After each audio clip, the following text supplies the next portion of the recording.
दैत्यों की सेना के सैकड़ों विमान आकाश में ऐसे छा गए जैसे कि वर्षा ऋतु में बादल।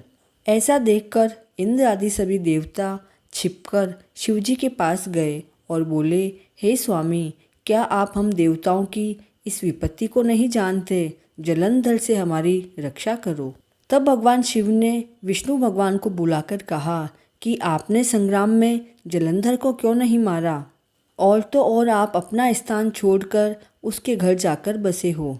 तब विष्णु भगवान बोले, भूत भावन, आपके अंश से उसका जन्म हुआ है और लक्ष्मी का भ्राता है, इसलिए उस दैत्य को मैंने नहीं मारा, उसका वध आप ही करो। शिवजी के गण नंदी, गणेश, स्वामी कार्तिकेय आदि सब देवता महादेव जी की आज्ञा से युद्ध के लिए कैलाश से नीचे उतरे और फिर कैलाश के पास की भूमि में देव और दैत्यों का शस्त्र और अस्त्रों से भयंकर युद्ध होने लगा।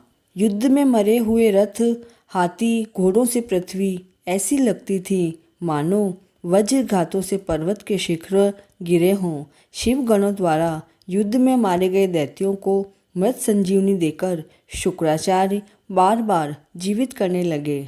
फिर शिवगण शुक्राचार्य को पकड़ा देखकर आनंदित हो और वेग से दैत्यों को मारने लगे। शिवगणों के भय से भागी सेना को देखकर सेनापति निशुंभ, शुंभ और कालनेमी ये भी क्रोध करके युद्ध में गए। सैकड़ों बाणों से घायल हुए गणों के शरीर से रुधिर इस तरह बहने लगा मानो वसंत ऋतु में टेसू का वृक्ष फूलों से खिला हुआ दिखाई देता हो। उस समय गिरे पड़े वे सब गण तितर बितर होकर युद्ध भूमि को छोड़कर भाग गए। तब नंदी, गणेश और स्वामी कार्तिकेय अपनी सेना को भागी हुई देखकर क्रोध करके वेग के साथ दैत्यों को रोकने लगे।